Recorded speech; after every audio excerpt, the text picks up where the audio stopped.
Hi, good afternoon, and thank you for spending your Sunday afternoon with us. I am Kay Gonzalez, and I will be the moderator for today's panel discussion. So, this panel discussion is the last among the three panel discussions organized by UPLB Peliculab for Pelicultura 2020, its first ever virtual film festival. So, in the first panel discussion, we had a discussion on the new normal in regional filmmaking, where we were provided with an overview on how the Philippine film industry has been resisting and has been continuing to cope despite the pandemic, with the mentioning of various initiatives from the government and different filmmaker groups. Our guest regional filmmakers from all over Luzon, Visayas, and Mindanao share their personal and collective struggles and perspectives regarding the new normal, as well as their prospects on ways to move forward. So, yesterday, we also had our second panel discussion, which revolved around reimagining regional film festivals. Our guest festival directors shared the respective histories of their festivals and the challenges and restrictions that they have encountered and are currently encountering, and the possibilities as they migrate and manage online platforms. So, our panel discussion for today will basically be an extended version of our first panel discussion, as our guests will also be sharing their experiences, the challenges, the adjustments that they have to deal with the ongoing changes in film production, distribution, and consumption. Of course, taking into consideration the JAO, or the Joint Administrative Order on Minimum Health and Safety Protocols, the IGA, and even the passing of the Anti-Terror Act of 2020. So we are encouraging our audience to key in their questions, which we will be addressing in the open forum later on. So just in case na mawawala po ako, Professor Keitan will take over. So medyo intermittent ang aking internet signal because of the typhoon that we are currently experiencing here in Region 4A. So let me now proceed to the introduction of our esteemed panelists. Okay, so let us welcome our first panelist, Miss Gail Osorio. Okay. So, Miss Gail Osorio is a Busan Asian Film School, Pusnik Screenwriters Residency, and Berlinale Talents alumni. She produced Keith Deleguero's features Wags and Lily, and short Babylon. She participated at Ties That Mind with featured project Babylon in 2019 and is a Torino Film Lab story editor trainee in 2020. Currently, she is participating in CIFIC Lab and Purdue Assad with Zurich Shansek and feature Cangrejos. So, hi, let's welcome Miss Gail. Hello, Miss Gail. Hello, hi. So, I will be introducing everyone first, and then we will be proceeding with Miss Gail's introduction. Yeah, with Miss Gail's presentation. So, our second panelist naman is Mr. J. Altarejos. Hi, Sir J. Welcome. So let me read his credentials. From pioneering the digital age of new queer cinema in the Philippines with his internationally awarded films such as Tale of the Lost Boy, Unfriend, Ang Laro sa Buhay ni Juan, Ang Lihim ni Antonio, Joselito Altarejos very recently turned his advocacies and creative pursuits in highlighting the national democratic ideals and struggles of the Filipino masses by infusing them to his upcoming films. So currently in production, Walang Kasarian ng Digmang Bayan will be Altarejos' contribution to the continuing saga of our countrymen against tyranny and social political oppressions. With his newly formed production, 2076 Collective, his ultimate goal is to create and produce multimedia contents that will arouse, educate, and inspire his audiences to become more vigilant and conscious of the social issues and challenges that they face in the age of yet another strongman rule. So let us all welcome again, Sir J. Hi, Sir J. Thank you Hi. for Salamat being with din, us. salamat. Okay. So for our third panelist, let us all welcome Miss Sue Prado.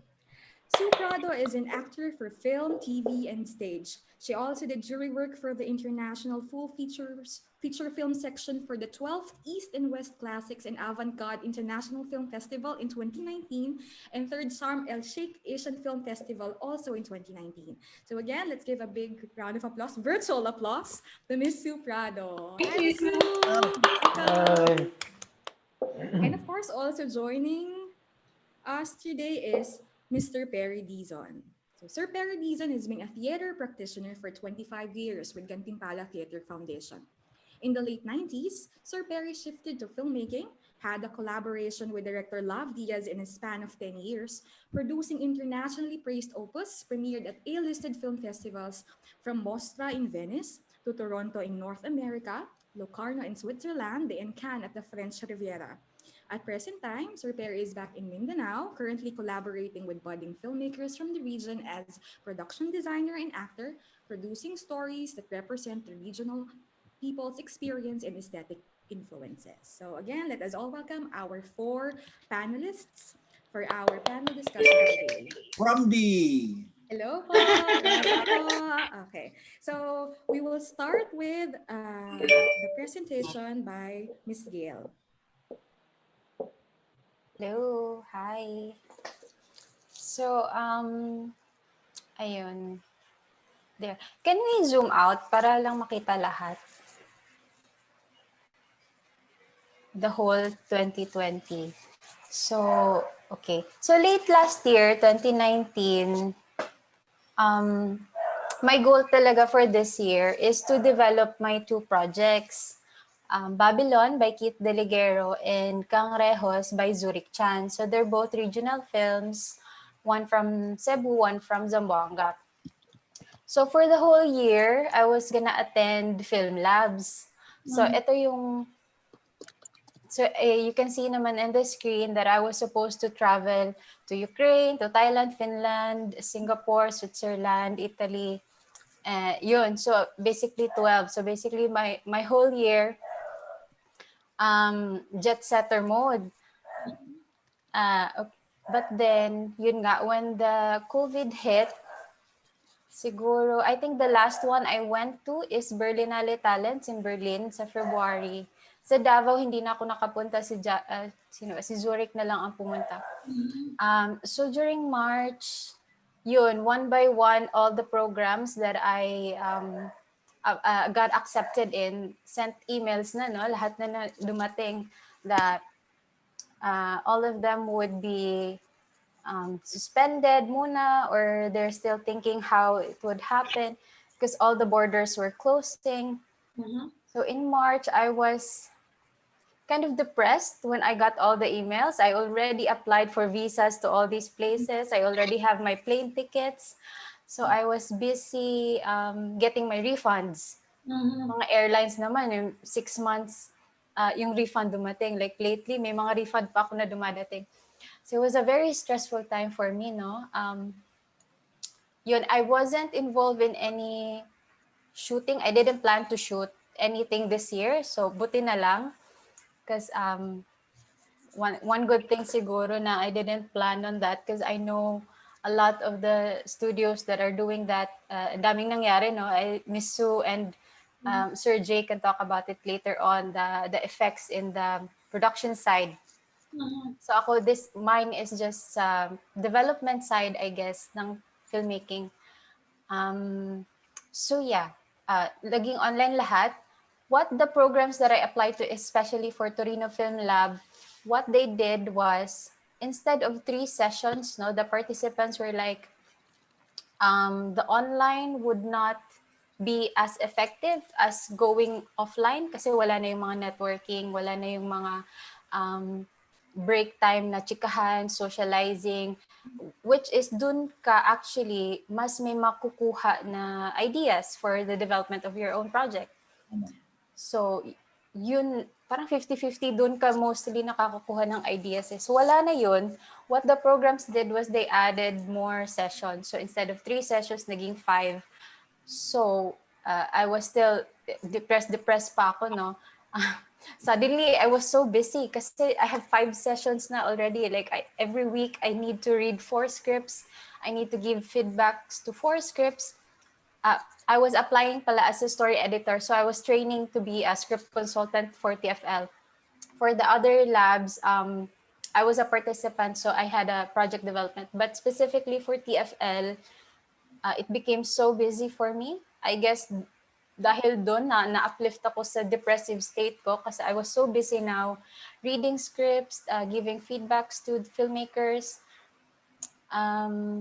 And in the meantime also, dahil nga I was spending time, I earned money talaga doing producing and writing for a video production company. So when the COVID hit, the production stopped, halted. So wala akong income. Buti na lang I could make money as a writer. So I did a lot of book to script adaptation kasi parang madali lang siya gawin na easy, easy freelance thing to do. So buti na lang I had that skill set para ma-survive ko itong time na to. So that's what I'm doing right now. If you can also see there, Binisaya Film Festival. So it was supposed to be on September. I was asked to talk about this by Kay. Kay, just tell me if I'm going past my time na lang. So Binisaya is supposed to happen in September. When we realized na hindi talaga siya mangyayari online, syempre we started thinking na in advance how to do it offline. So we moved it to October. So we have 1 more month to work on it. And then we did, before we did the festival, we did fundraising. So parang meron kaming practice how to do the online. We did a fundraising called the Distance Between Us Film Festival.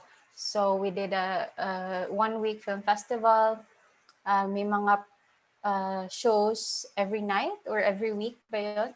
So at least that became our practice run, how to do an online film festival. Surprisingly naman, kaya naman pala siyang gawin with lesser people. I guess that was the benefit of it, no? Kasi logistics, wala na yun lahat. Wala ka ng problema with venues, which was our main problem with Binisaya, getting a venue, getting a theater, a cinema to screen our films,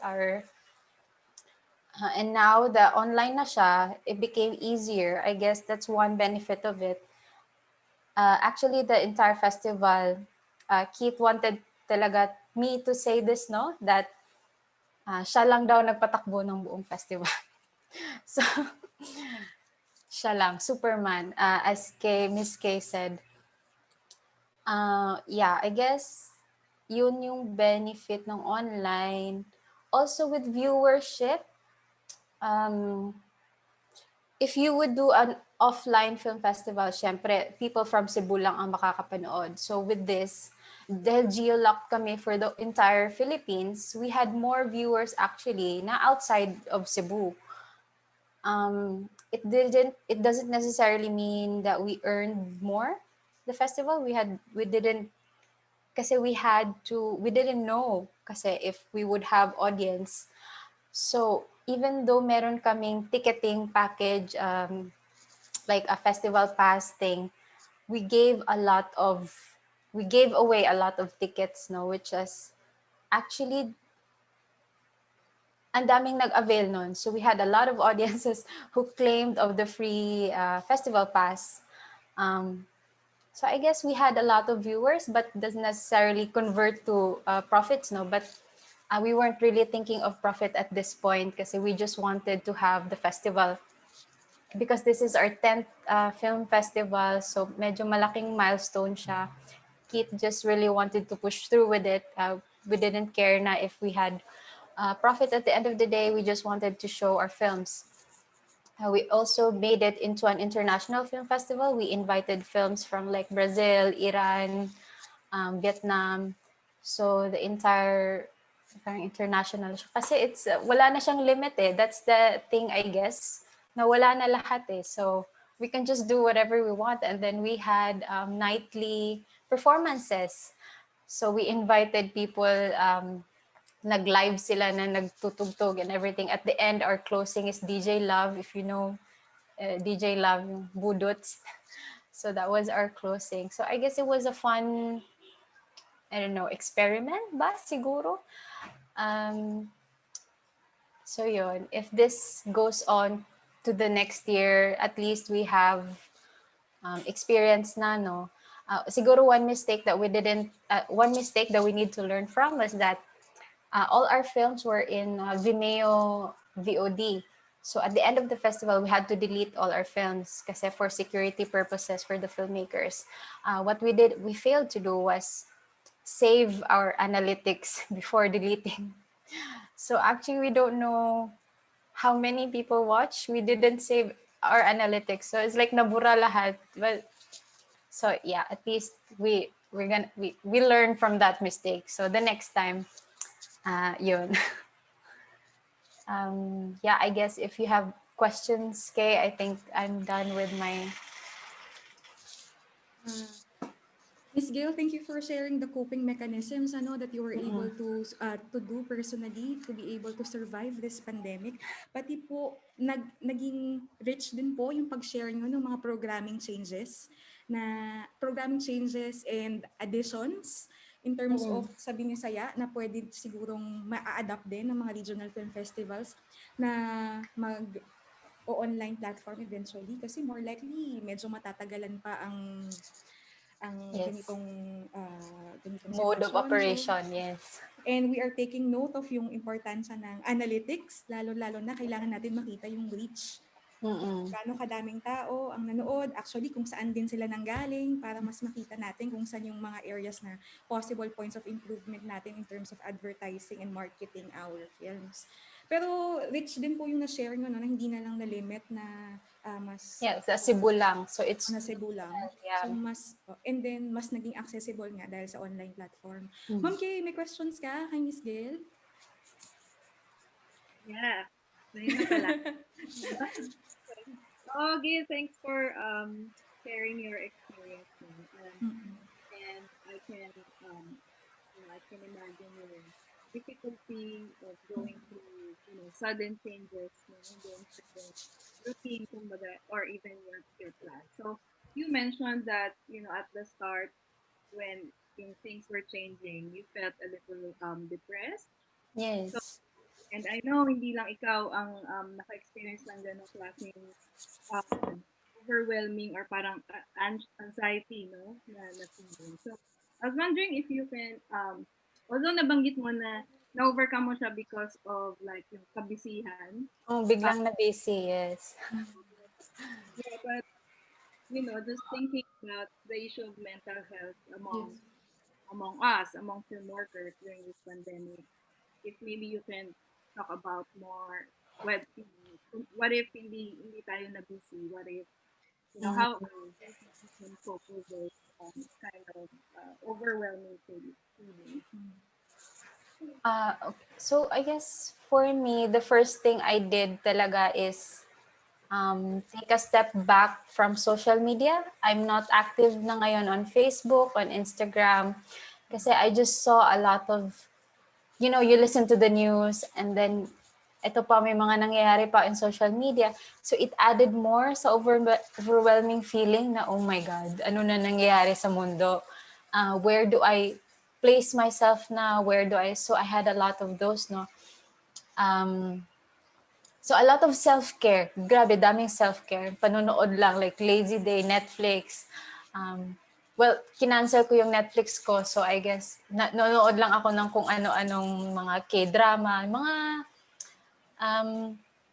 mga ganon. Self-care lang talaga, luto. And I have a small boy. I have a 4-year-old, 5-year-old na pala, that I have to take care of. So, um, isang factor din yun, no? Kasi when you have a child na you have to take care of, wala kang time naman talaga na mag-depress, oh, gano'n. So you have to really pick yourself up. So yun, the best thing talaga that helped me was taking a step back of social media. Yun talaga yung I think that helped me. So actually when people ask me like, hey, what's happening in the Philippines? So I have friends from outside, filmmakers. I'm like, oh, I'm sorry, I'm not updated with what's happening and it sometimes nagigilty din ako kasi I'm not aware, no? Pero I just thought of it na self-care lang talaga. I needed this for myself and yun na. Block na lang lahat ng toxicity, ng negativity of everything. So, yun. Thanks, Gail. So that's a good point, no, yung self-care. And it doesn't have to be like, something grand or whatever. Just doing, what makes you feel, what makes you feel good, I think. So thanks for sharing. No problem. Miss Gail, maybe you can also share your prospects na mga projects na plano nyong gawin eventually, like, or ginagawa nyo na currently. Yung na-mention ko for Cangrejos, kay Zurich Chan, and then Babylon for Kit Deligero. We're aiming for, international film festivals, no? So I know mahaba ang process pa to. We're just in our second year maybe of development. So there's still siguro mga 2 years pa para before we finish development. So that's it, I guess. Apply lang talaga sa film labs. Because I know usually for our films sa Philippines, development is not, given the, parang hindi siya important usually, di ba? Kasi you're expected to submit a full script na, final script. So we're taking our time developing these two projects. So ito yung priority ko right now. And then applying to film funds, development funds. So yun. Hindi muna ako nag-plan to do like a shoot. Although I really want to shoot na a short film or something. Pang-update lang ng portfolio, ng life. Pero I don't think it's a good time muna to plan. Surviving pa naman ako with what I'm doing, writing. So I guess that's one thing, no, for writers, because it's really a good time to write. So, yun. Yes. Thank you, Miss Gail. Maybe later on po kapag kami mga questions yung audience natin, we can raise it during the open forum, yung mga questions natin for Miss Gail. Thank you for sharing, Miss Gail. And we now move on to our next panelist, Sir Jay. So, Sir Jay.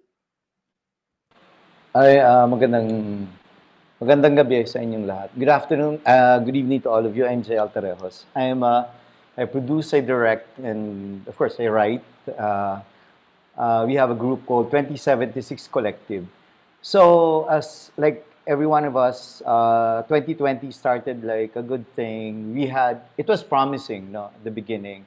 I was supposed to shoot a film in Taiwan again. I had my ticket already for a meeting with the actors and all of this. And my year actually started rather challenging, with the banning of my film at Sinag Maynila. It was banned by Brillante Mendoza and Wilson Seng because the content was too political or too anti-Duterte, as they said. So, kumbaga before, right? It happened right before the pandemic, and after that, the festival got canceled. Kasi parang March 13, 14 yun. I got the news a week or two before the lockdown. So, kumbaga, yun yung hinarap ko na meron nga agad challenge, even prior to the pandemic. Just like Gail said, ako kasi, I will share with you, I have bipolar condition. So, when pandemic happened, it's still happening and the lockdown started, I braced myself for a very dark period in my life. I mean, because it is, di ba? Parang conducive ito for such thing, especially the depressive side of the bipolar condition. But fortunately or unfortunately, because of the ineptitude of the local government here in Quezon City and the national government, naging nagalit talaga ako. So kumbaga, na-energize ako doon. So I started going online and live, discussing things, with people from CAP, sila Lisa Ito, and everyone else. I started showing our films for free, my old films. Kaya nasara yung isa kong Facebook kasi naghabol yung mga producers ko. Ako ang feeling ko kasi, this is the time to just share. Because at the very start of the pandemic, one of my cinematographers died of COVID. And without him seeing the final product, of my old, one of the films na hindi ko pa na-release. So what I realized was, fuck, parang mamamatay na tayo. Tapos, pinagkakait pa natin itong mga pelikulang ito. So ipalabas natin. So pinalabas ko talaga siya. Hindi ako nanghingi ng permiso kasi ang pakiramdam ko, ako naman ang gumawa nito eh. At saka hindi ko naman ito pinagkakakitaan. At panahon ng pandemic. And this is the only thing that I can share with people. I mean, I don't have money to share because, of course, we are all in the survival mode, di ba? So, para sa akin, wala ako yung maidodonate na malaki. So, ang kumbaga, ano ba ako bilang tao? Filmmaker ako. So, may mga pelikula ako.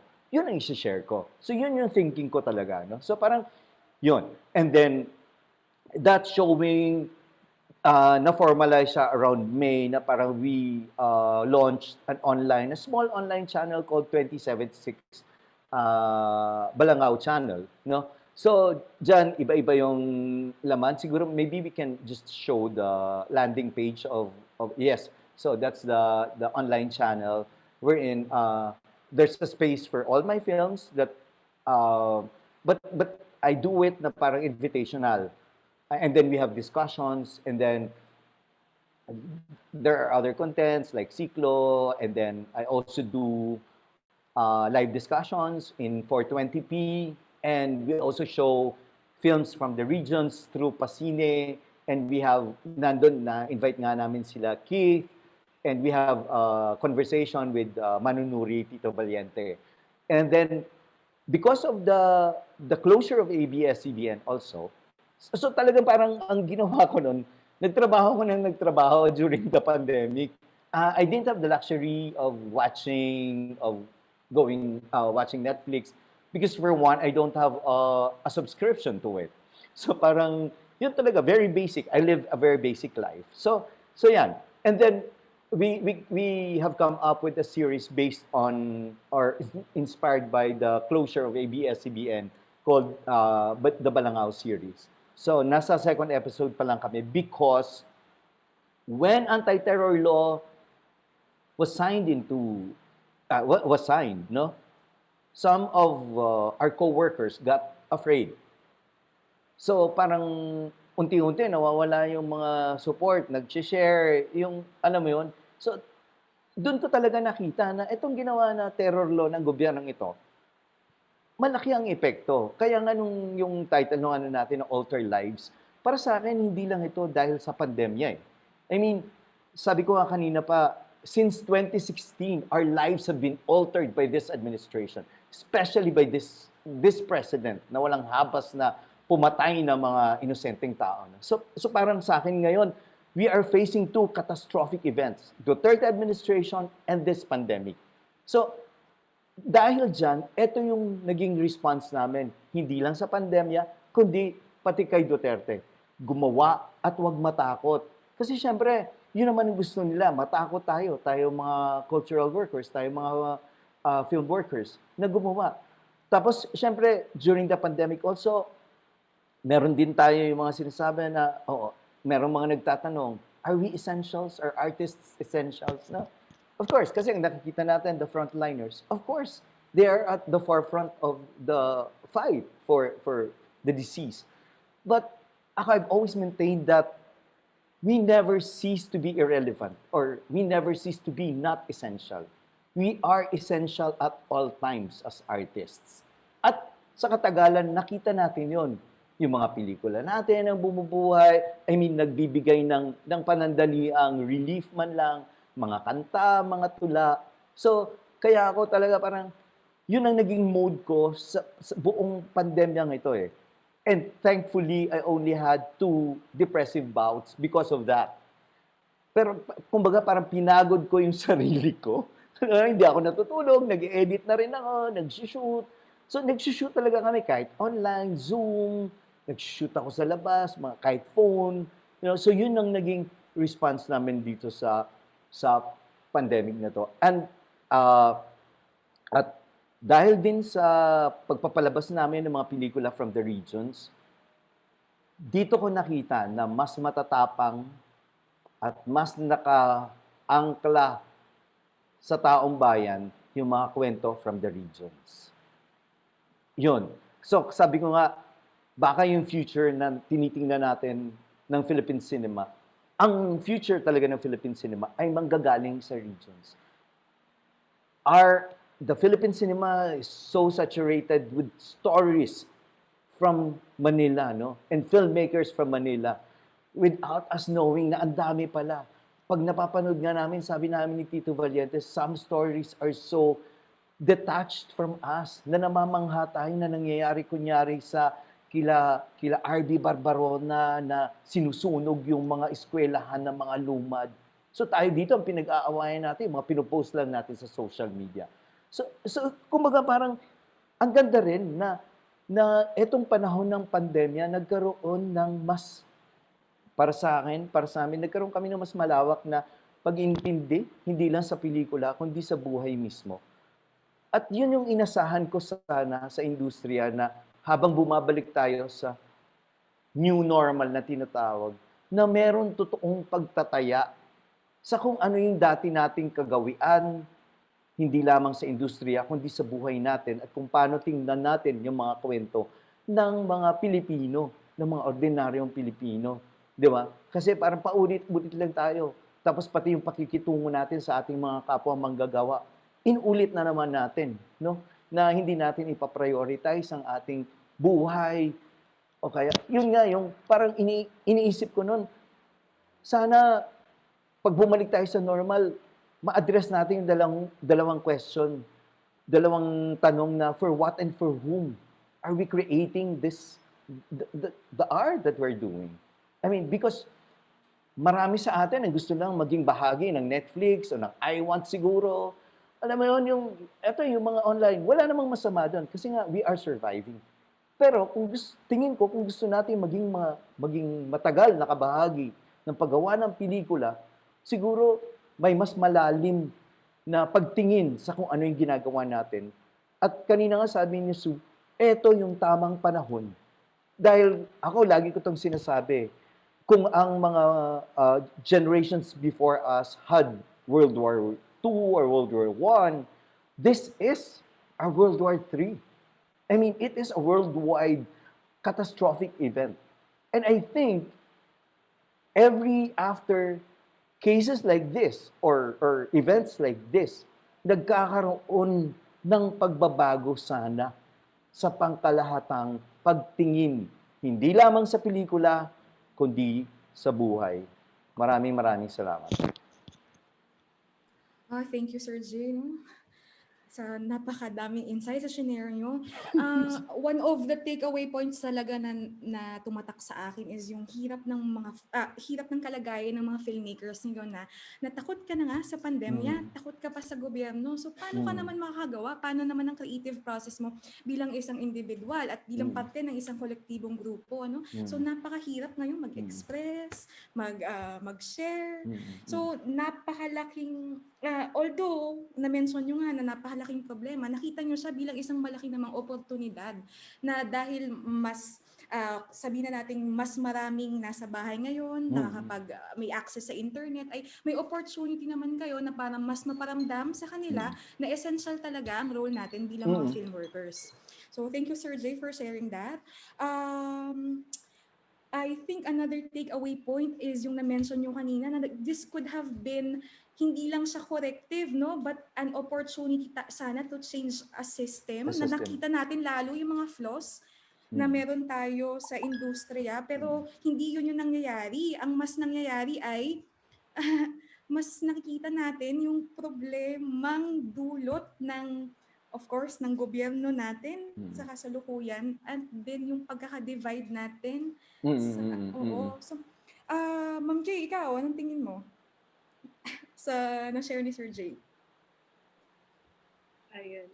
Oo, but napaka-insightful, no, nung ano ni Jay, yung sharing ni Jay, and dun sa mga nabanggit na takeaway ni KG, sa akin naman is yung bukod doon ay yung this is the time to share. So, napakaganda na kahit napaka-negative ng pandemya, no, in general, na ito ay nagdadala sa atin ng sobrang daming problema. Pero on the other side is, meron pa rin tayo dito. So, mga ganong realization, mga ganong insights na mas nagiging human tayo, kumbaga. No? Well, dapat sana ay gano'n. No? Pero may ibang forces na hindi siya. And on that note, okay lang mo mag-follow-up question, KG? Yes po, apa. Go ahead. Doon kasi kinuwento mo no, Jay, no, yung parang share mo yung films mo tapos parang nagkaroon ng konting aberya with the producer. So, I was wondering kung meron kang ma-advise, kunwari may mga filmmakers din na gusto rin nilang gawin yon, and then they have parang commercial producers or whatever. How do you think they should approach such, Yeah. you know, process? Yung pagpapalabas ba ng mga pelikula ang Yes. ah, Yes, o and yung isa, yung problema sa Sinag Maynila, yun ba yun? O hindi? hindi, yung pagpapalabas ng Ah, pelikula na Opo, yun, yung mga how do you screenings. negotiate it with, The producers. hindi. Karamihan kasi talaga sa mga pelikula ko sa akin, no? At ever since naman kasi, I always assert my right. Kahit nasa kanila yung pelikula, sabi ko nga, hindi natatapos yung pagiging director ko dahil naglabas kayo ng pera. Kahit naman nasa inyo yung pera ninyo, nakakarampot, hindi naman din ninyo magagawa yan. Ibig sabihin, kasi kung kaya niyong gawin yan, di sana kayo na lang din ang gumawa niyan. So yun yung lagi kong ina-assert. At sa akin, kung gusto niyo akong i-demanda, sige, demanda niyo ako. Di mabuti nga pag-usapan natin kung ano nga ba talaga ang karapatan natin bilang mga gumagawa ng pelikula. Katulad din itong I think when I screen my film, Walang Kasarian ng Digmang Bayan, it will be a very contentious film. But I'm ready for that. Even on the legal side, kumbaga, I am ready for that because gusto ko talaga yon. Gusto kong magkaroon ng diskurso dyan sa kung ano yung ating karapatan. Pero, ngayon talaga hindi na ako pumapayag na 100% pag-aari ng mga producer. Yun. Kailangan bahagi ako ng pelikula at malaking bahagi o kaya pag-aari ko after a certain period of time. Like for example, 5 years, sige, sa inyo yan. Pagkakitaan nyo, whatever. But at the end of the day, it should be mine already. Not because I want to earn from it, but because I want to show it when I want to show it. And then for free. Kasi lalo na kung napagkakitaan para saan pa ba at tinatago natin yung mga pelikula natin, di ba? Yun yung talaga yung realization ko dito Anytime, well, sorry, 2 weeks ago, my friend died. I mean, my production designer, but it was because of cancer. So, this death, and even my mother died a month ago. So, death was in this narrative. At ang realization ko, kung itatago natin yung mga pelikula natin, alam naman natin, lalo na sa mga independent films, limited ang releases natin. Sino-sino lang nakapanood. Di ba? Ito ang best opportunity for us to show online. Thanks, Day, and sorry to hear about your losses. Yeah. But I think that's one one of the things na pwede natin siguro ipaglaban as a community. Yeah, yes. Policy level or Policy. Yes. negotiate sa mga Opo. Actually, nasagot na rin ni Sir Jay yung isang question from our attendee regarding dun sa ano yung take nila when it comes to accessibility of their work, especially in the current setting. So perhaps later on po siguro pwede nating tanungin si Miss Gail, si Sir Perry, tsaka si Miss Sue regarding also dun sa kanilang take dun sa accessibility ng kanilang mga projects at mga trabaho. Sir Jay, thank you for sharing po. Mamaya po uli ay may mga tanong para po sa open forum. So we will now proceed to Miss Sue. And okay. Ayan, naka-unmute na tayo, no? Okay, good. Ito sigurong pagbabahagi ko ng kung ano ang naging epekto sa akin nitong crisis, no, nitong pandemya. Ngayon ko naiintindihan sa sarili ko na napaka-personal niya. Alam ko it is for everyone. No? Pero sa akin, sinasabi ko na napaka-personal niya sa pamamagitan ng lahat halos ng alam kong nagpa-function na aspekto ng buhay ko, na paralisa. Naubos ako yun yung pakiramdam ko, yung sigurado ako na ako yung tao na sanay magbanat ng buto at magpakahirap para masustinahan ang sarili kong buhay, na makuha kung ano yung gusto ko, no? Pero itong pangyayari ng pandemya, para niya akong pinatay sa loob, pero kailangan buhay ako sa labas. Kasi nakikising pa rin ako araw-araw. Now, I've been having to deal with it every day. Hanggang ngayon naman, pero nagkaroon ng improvement simula nung I think bago mag-umpisa ang September, parang may nag-click sa akin na switch para gustuhin ko ulit mag-continue, gawa ng paraan paano mabuhay. Hindi lang itawid yung araw-araw kasi nagising ako ng umaga. Kung hindi, magkaroon talaga ng will na hanapin yung purpose sa araw-araw, may it be big or small, to continue on living. Living, I'm saying living, not even creating. Kasi para siyang, kung paano sinadlak ako nitong pandemya, nitong sitwasyon, parang sinukol niya ako eh. Ano yung, meron siyang, parang nanigas ang utak ko, nanigas ang damdamin ko, hindi ako makapag-produce creatively.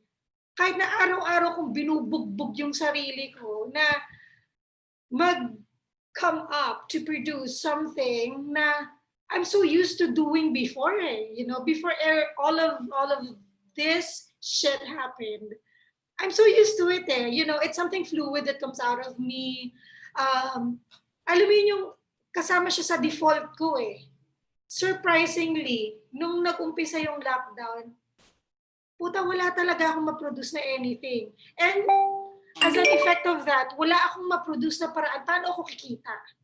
Kasi I have realized, may mga skill set ako na hindi ko na inintindi na maging magaling ako because I have been focusing on wanting to master my craft.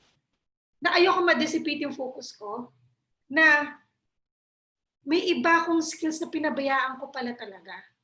Kasi binigay ko yung focus ko, yung panahon ko, kung ano man yung kakayahan ko, para ma-master, matuto ng malaliman bilang aktor.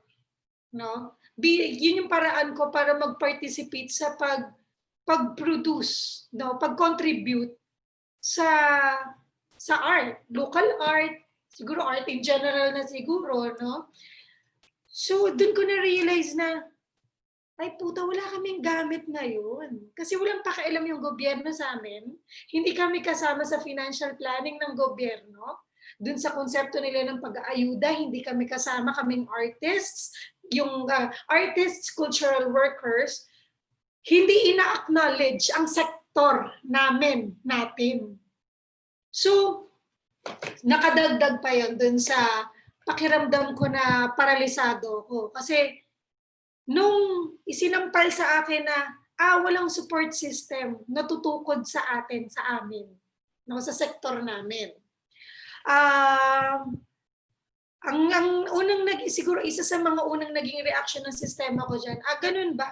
O di sige, diintay na lang natin mamatay tayong lahat. Kasi yung ibinuwis pala namin na panahon, kakayahan, lahat ng kaya naming ibigay, baliwala pala.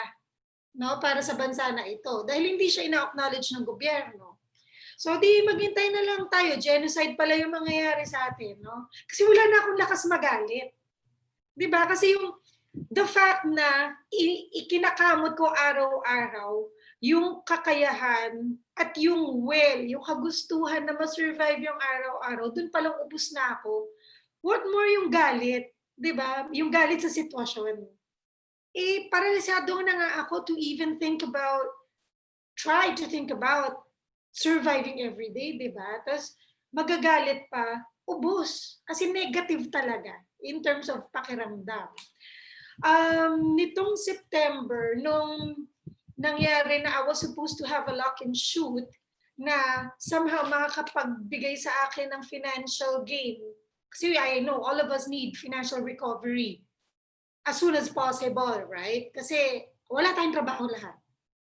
So, I was supposed to have a lock and shoot nung late August till early September. So I had to go all through the motions of swab testing and going through the 2-week quarantine to prepare for the shoot.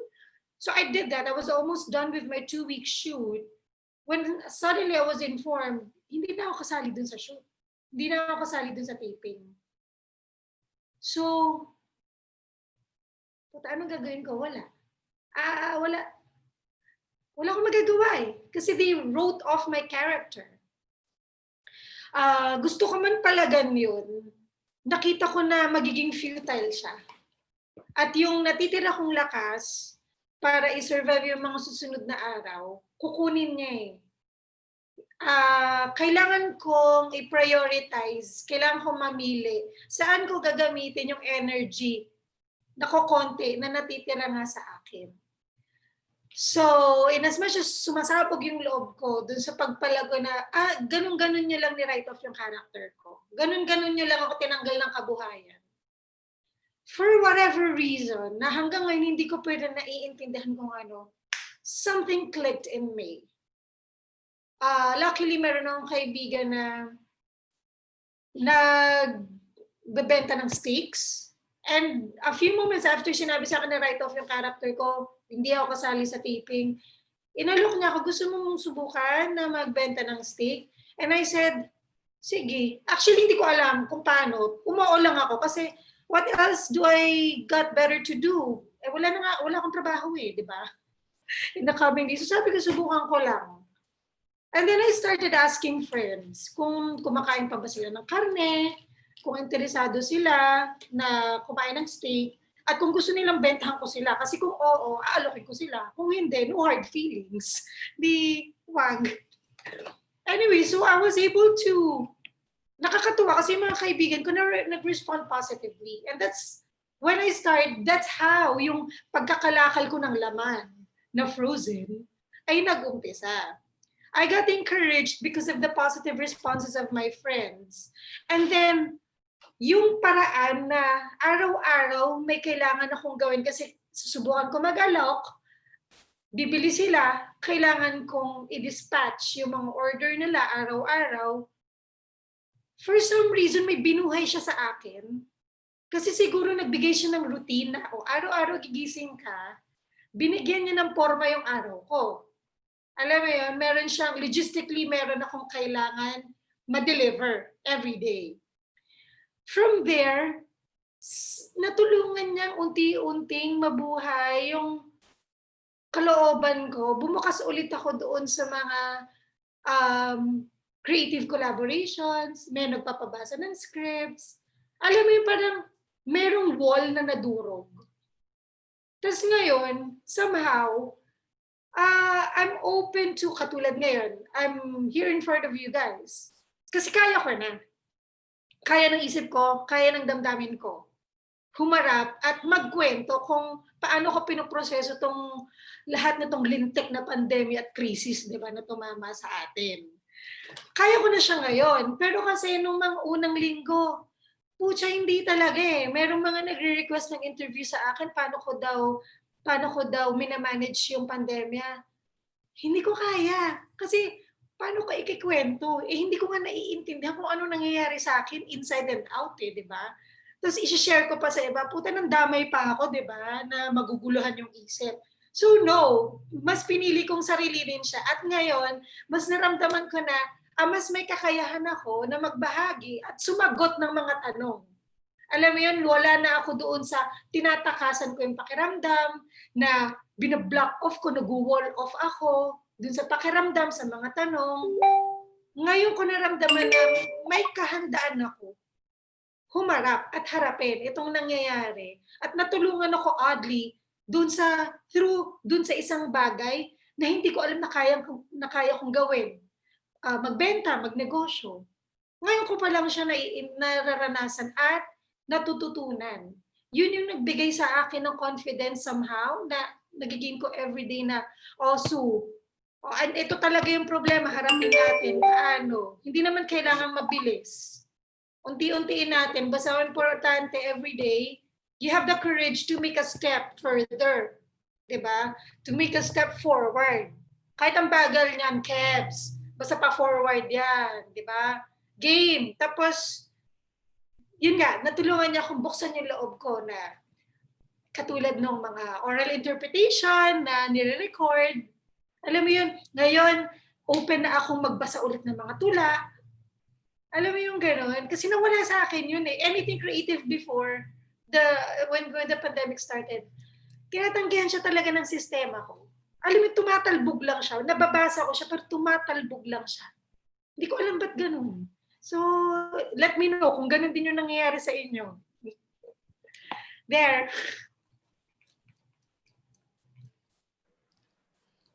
Hello.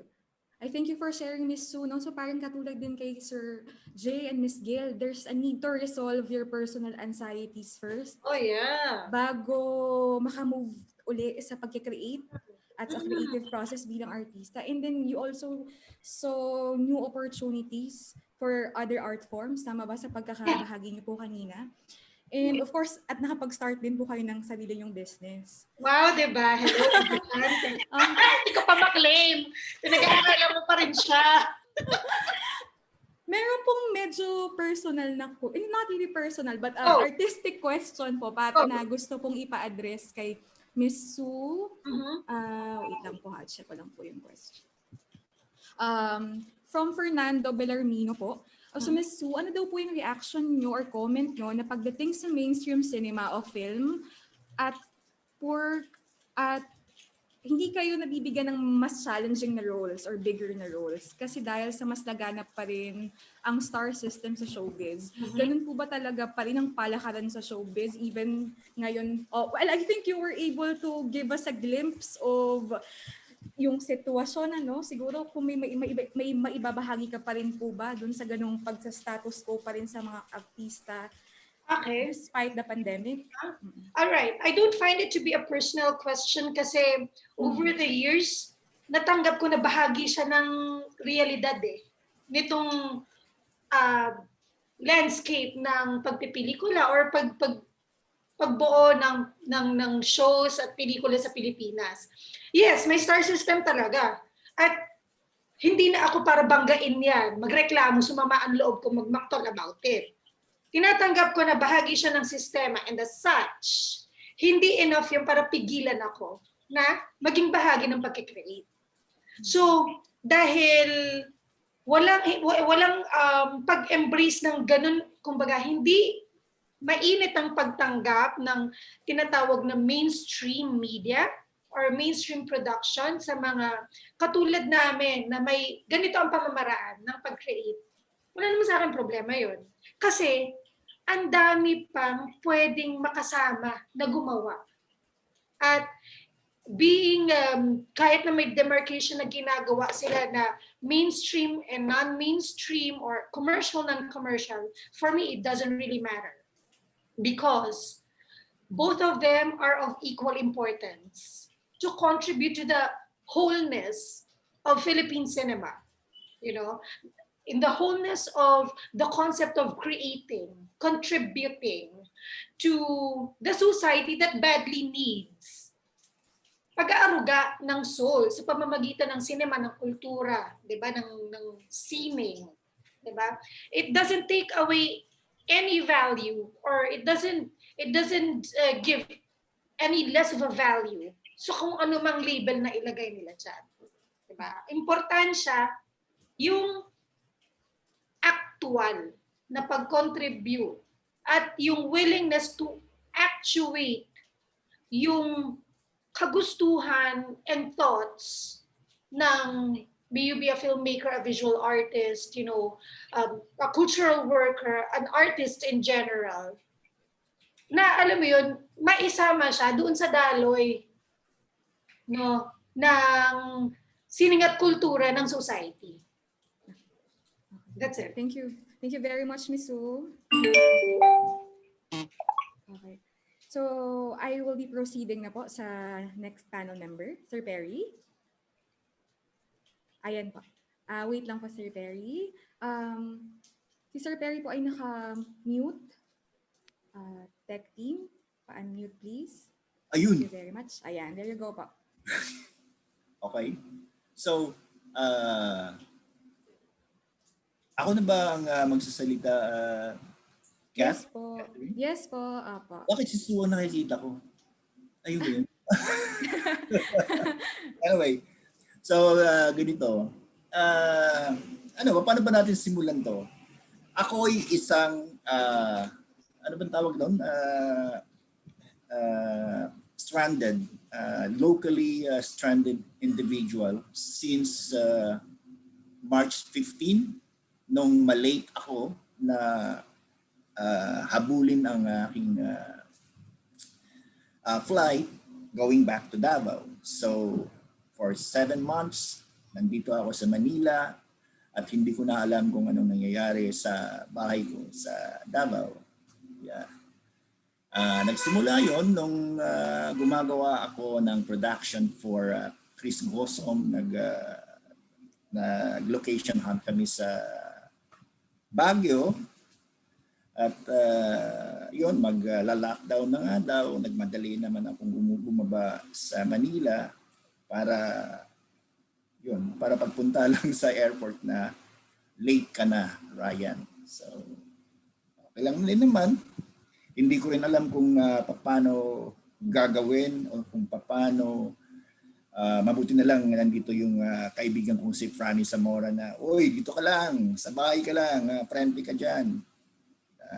Then, oks naman, yung mga unang buwan ng lockdown, sobrang iniisip mo, ano ang gagawin mo ngayong nandito ka sa Manila, halimbawa kung mag-i-extend itong lockdown na to. Isa sa mga nagbigay sa akin ng inspirasyon 5 days after the lockdown ay ang South Luzon Film Festival. Sila Jerome Dulin at saka si Joseph Arsigono na hindi sila nagpaawat on their own sa kanilang pagpupunyagi. Gumawa sila, nagpasaway talaga sila at gumawa sila ng creative thing in life. At yun yung Warren Times short stories from the region kung saan screen sila ng mga pelikula na hindi natin napapanood o hindi natin pinapansin noon at so inspiring na nakikita natin yung napapanood natin yung mga pelikula online for free at featuring or talagang highlighting mga storytellers from the region at nakikilala pa natin ang mga filmmakers through a talkback after each sets of screenings ng kanilang mga pelikula. So kudos to Jerome and Joseph na sila yung nagbigay sa akin ng inspirasyon na uy, tangina, nandito ka, stranded individual ka dito sa Manila. So, ano kaya ang pwede kong gawin? So, ang mga ginagawa ko is kinakalkal ko yung mga old files ko. Pagkatapos, nag-i-edit ako. So, habang ini-edit ko siya, meron naman akong kinakontak ko naman yung producer ko na partner ko rin sa Southern Voices Lab na magka-classmate kami nila Gail doon na si July Ilagan. Sabi ko, July, i-produce mo nga ito, idulog natin sa post grant ng NCCA. So, meron na ako ngayong pinagkakaabalahan para hindi ako mabagot at hindi ako maapektuhan na paano ako uuwi sa Davao. So, at nakakalimutan ko na naka-lockdown pala ako dahil nagiging busy ako na mag-edit. Sometimes siguro yung mga social media siguro na-open ko lang siya mga Saturday or Sunday or basta hindi masyado. Mas tinutuunan kong pansin kung paano yung edit nitong ginagawa kong film. Then habang pala hindi ka pinapabayaan mo lang yung daloy, may mga parang may booking, may tawag na, Sir, pwede yung ka ba maging artista sa aming pelikula? Oh, magsushooting kayo pandemya. So ganito po, we're preparing the set dito sa itong area na to. Rest assured na itong area ay disinfected, lahat ng mga dadaanan mo ay disinfected, lahat ng ganito ng paglabas mo sa bahay mo, sa gate mo ay sasakay ka sa isang disinfected na na van at ihatid ka sa set at pagdating sa building on the fifth level meron po tayong COVID testing center doon. Mapifill up ka ng mga forms at saka mga waiver at saka ka po ihahatid sa iyong sa iyong room assignment at for 3 days ay under observation ka. Sabi ko, talagang ganun? Umuo ako. Then prepare nila yung yung kwento, yung pag-set up ng design sa isang buong building, doon lang nangyayari yung kwento. Then lahat ng mga lalakaran mo talagang may mga mga naka-PPA doon sa mga areas na lalakaran mo. And ganun yung mga paghahanda nila noong July, August na mga shooting. Hindi ko na alam kung ginagawa pa rin yan ngayon. So, nakalabas ako ng bahay 3 months ago, 3 months ago. Then, nandito na naman ako ulit sa loob ng incarceration. So, ano na naman kaya ang pwedeng mga creative na pwedeng gawin? Na-submit na namin yung pitch deck sa NCCA. Mabuti na lang si Arnel Mardoque naman ay, brother, meron akong may papabasa sa'yo. Sabi ko, tara, pabasa. So, nagkakaroon ngayon, nagiging productive yung morning ko dahil nag-i-exchange kami ng mga notes dun sa sinusulat niya. So, nakakalimutan mo na naman na yung bahay mo sa Davao na na kaya hindi ko pa naman na natanggal yung plug ng refrigerator at saka yung ilaw. Alam ko naman na in-off ko yung gasol, pero yung ilaw at saka yung refrigerator hindi ko pa siya natatanggal, parang 7 months na. And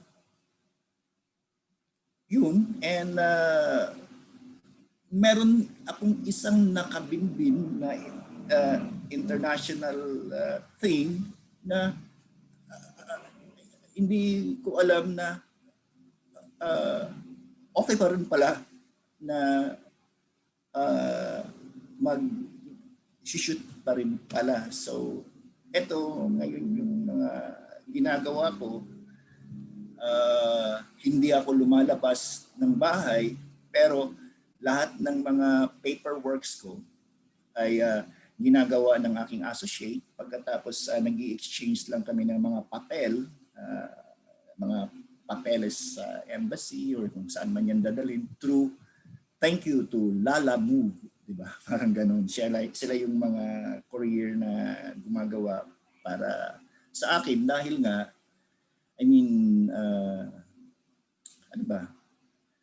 candidate na ako dahil senior citizen na ako, di ba? Parang ganun. So, yun. So, yan yung mga experience na hindi ako nasasaktan dahil hindi ko siya iniinda dahil meron akong mas gustong gawin na learning para sa aking sarili. So, yun. That's all. So, salamat. Thank you for sharing, Sir Perry. No? Kung mapapansin po natin dun sa mga answers ni Miss Gail, ni Sir Jay, ni Miss Sue, and ni Sir Perry, meron pong commonality na after overcoming your personal anxieties, personal struggles, ay you put yourself into the direction na marami kayong maaaring gawin, marami kayong pwedeng, may oras kayo ngayon para mas maging produktibo sa patuloy na pagkatha despite of and in spite of the pandemic. Actually, doon ko rin po isi-segue yung unang tanong ko sa open forum.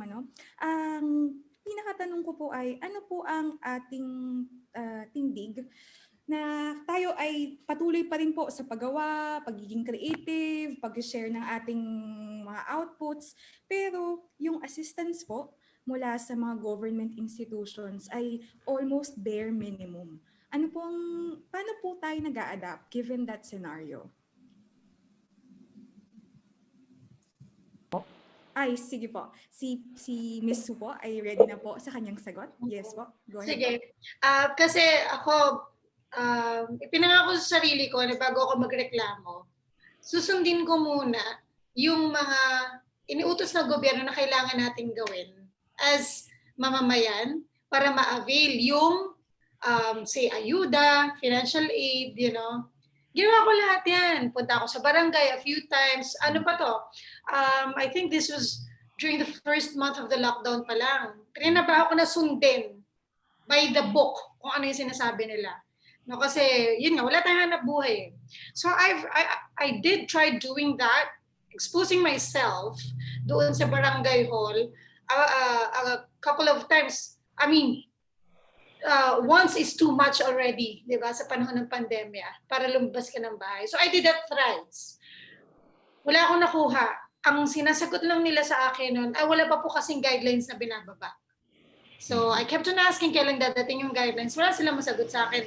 So I stopped. No? You know what actually helps me na mag-adapt dito sa usapin ng pag-expect ng tulong mula sa gobyerno is to expect nothing at all. Na tinanggap ko na wala siyang kwenta. Wala kang aasahan. Para maka-move forward ako.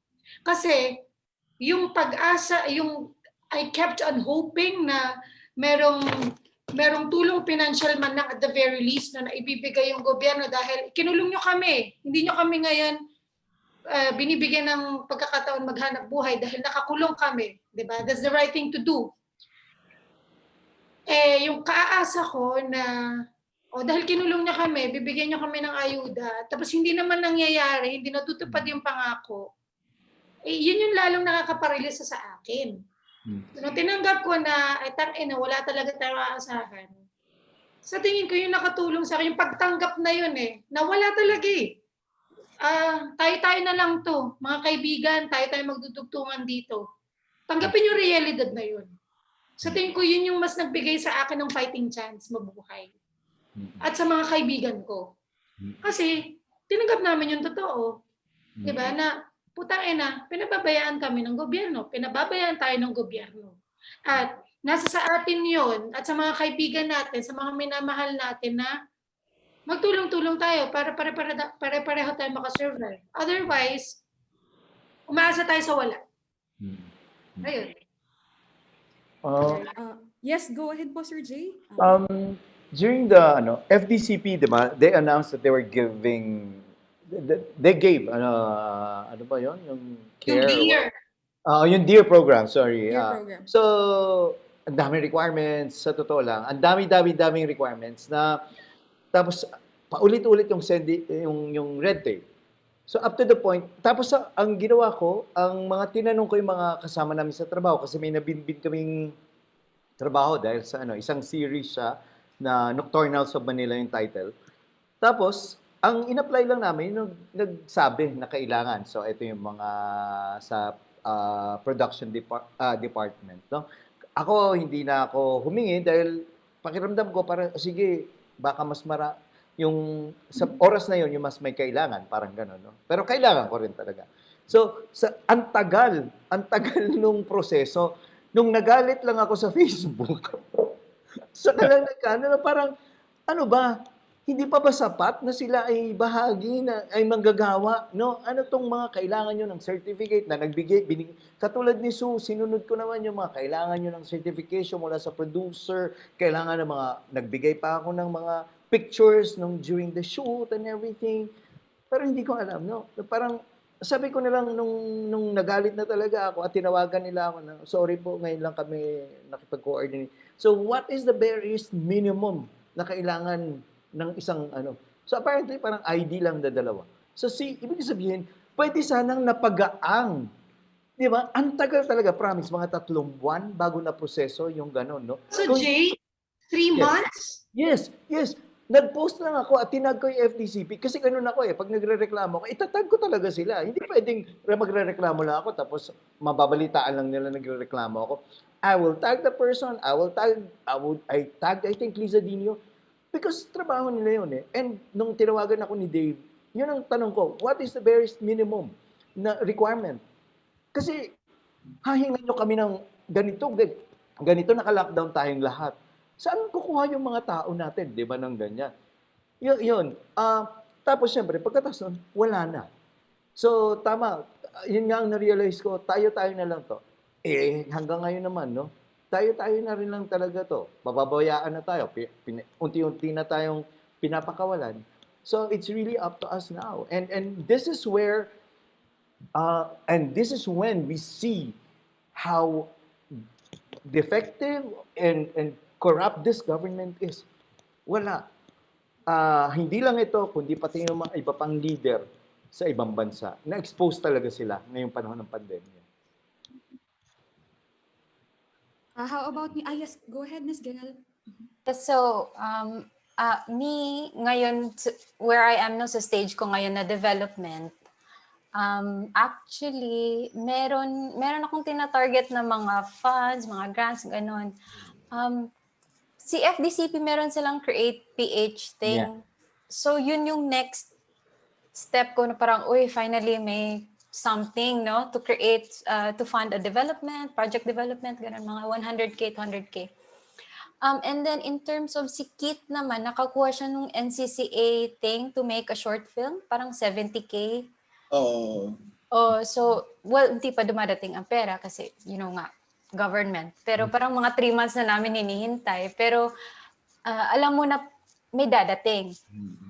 And then also with the DEAR program, nag-apply kami for Binisaya. Yun nga, nag-resist talaga ako kasi, oh my God, ang daming paperwork. Ayoko mag-apply. Pero kinulit ako ni Kit na, ay, kailangan talaga natin mag-apply.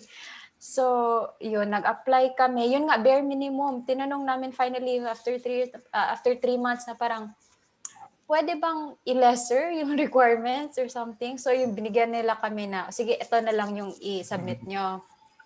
So, finally nakuha naman namin. Pero, yun nga, ang tagal makuha. So, yun, especially for me, no, na puro development ako, super reliant ako sa mga funds, sa mga grants, whatever. Doon sa lahat ng in-applyan ko na, lahat na pupuntahan ko, may nakakuha ako ng 3 grants. So, FDCP for my Torino Film Lab, sila nag-shoulder ng tuition ko. And then I got a local government, kasi I'm from Ormoc City and si Richard Gomez, nagbigay naman siya ng 50,000 for my travel grant. Pero nabawi kasi nga, hindi ka naman babiyahe. Yun, and then I got an Asia-Europe fund din na binawi din nila kasi nga, hindi ka babiyahe, girl. So, so yun, ang daming, ano lang siguro, meron naman, nag-i-exist naman, konti lang talaga, and you have to really keep searching talaga, no? Kung ano yung mga avenues. Yun lang, I guess. Reliant ako dun eh. Wala akong ibang, wala eh. Yun talaga ang binubuhay ko ngayon as a creative, as a producer. So, kailangan ko talaga maghanap ng funds, ng grants. Kung ano man yan, kahit 100K, 50,000, applyan ko talaga. How about Sir Perry? May gusto po kayong i-share? May gusto po kayong ibahagi tungkol po dun sa tindig nyo na yung sa kukulangan ng assistance mula sa gobyerno?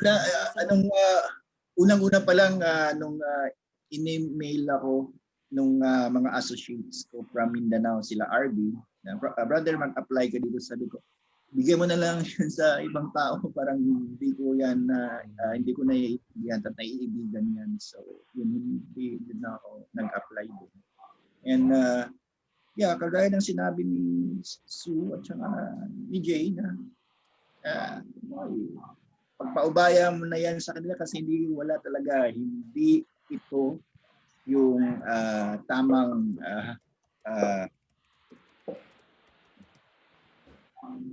tamang mga tao na tutulong para sa kanilang mga constituents. Ganun. And ayoko nang ayoko na mag-insist. Tsaka para kasing I don't know habang kasing hindi mo pinupush, merong mga ibang mga magic na lang from somewhere na, bigla na lang silang umapir. Totoo. Hindi sila yung hindi sila talaga yung mga tao na tutulong para sa inyo. Na tumutulong man lang pagkatapos, ano ba yan? Ganun lang. Parang ganun. Kasi ayuda lang to ganun. Sige, ibigay mo na lang yan sa iba. Mas masaya pa ako na i-share ko yung ayuda na yan sa kanila. Thank you po, Sir Perry. Meron pong dalawang questions na technically follow-up po dun sa naitanong ko kanina. From Fernando Bellarmino po, ang tanong niya po ay, ano po ang mga dapat gawin ng film o TV industry para maiparating sa government na kailangan ng support? Part po ba kayo ng MOEL Fund o Film Academy of the Philippines? At sino po ang pwedeng mag-represent ng industry para masabi sa government ni President Duterte? And then another connected question is, kahit tayo from an anonymous attendee, kahit tayo po ang nagtutulungan, sa tingin niyo po ba bilang film workers, may magagawa pa rin po ba tayo para gawing accountable ang gobyerno with our platforms? So basically, it's asking how we can make sure that the government should still be accountable of this current conditions that we are quote-unquote suffering from. Tungkol sa who's supposed to represent us, dapat sila Liza to I mean yung FDCP, sila yung pinaka-direct agency, no? Meron naman, yun nga, meron naman. Hindi lang siguro sapat at hindi mas malawak. Kasi malaki rin ang sinasaklaw niya kahit hindi sa paggawa ng pelikula, sa pagbibigay ng ayuda, binigyan niya lahat ng ayuda. Tama naman, lahat naman tayong may pangangailangan. Pero ang sinasabi natin, katulad kunyari sa local government, di ba uunahin mo yung constituents mo? Di ba? Kumbaga, parang nilaktawan niya, katulad din ng mga gusto niyang gawin sa buong industriya. Gusto niya sakupin lahat. Hindi mo na tinitingnan yung kung sino mas kagyat na may kailangan ng tulong mula sa industriyang nire-representa niya. Yun. So, dapat siya yun. Tungkol sa accountability, we haven't even, made the Marcoses accountable for their... Yun talaga yung pinaka-problema natin. Ang hina natin sa accountability sa ating mga namamalakad sa atin. No? So, ako rin, I don't have a concrete answer for that, to be honest at the moment. Thank you, Sir Jay. Yes po, Ms. Sue? Two questions yan, no? First off, to answer the first question, yung representation, I guess, Yes. tama ba? Representation Yes, ng sektor natin.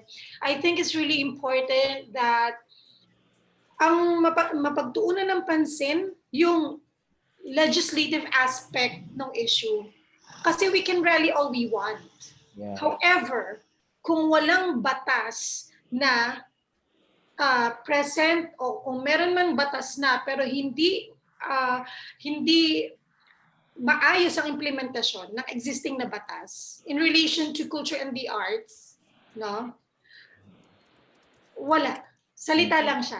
Because it will not hold water in court. Kahit na magpetisyon tayo ng 1 million signatures, kung walang legal na basihan, hindi tayo pakikinggan. Kasi ito nga ilang issues na ang may legal na basihan na hindi naman talaga tinugunan o pinansin man lang ng gobyernong ito. Hindi lang itong gobyerno na ito, o isama mo na yung previous government. Diba? So, I think it's really important that makitaan ng halaga na trabahuhin yung legal na aspekto ng mga issues na kinakaharap ng industriya. For example, yung isa sa mga pinakapamoso o infamous na issues, no, na kinakaharap ng film production natin dito sa bansa, working hours. So di lahat, ang dami ng mga namatay, ang dami ng nagkakasakit sa atin, myself included, dahil hindi sinusunod yung makataong oras ng pagtatrabaho. Eh di, ito na, nangyari na lahat ng pandemya. Inaamin ko sa inyo, may TV guestings ako, a few of them, ito sa loob ng panahon ng pandemya na, I kid you not, almost 24 hours na naman kaming nag-shoot. Asan yung pagkatuto natin? Asan yung pagtanda natin, di ba? Na nangyari na lahat itong pandemya, we still revert to the old unsafe, ill ways of production. Di ba? Pagkakataon na nga ito na magwasto.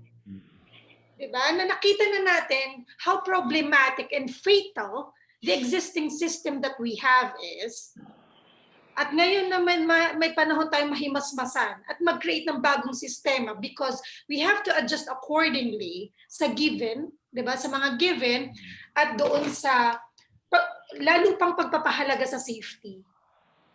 Pero kasi dahil siguro ang inconvenient niya at may presyo talagang katapat para sumunod ka sa safety, again, hinahanapan ng workaround para maging paborable sa kanila.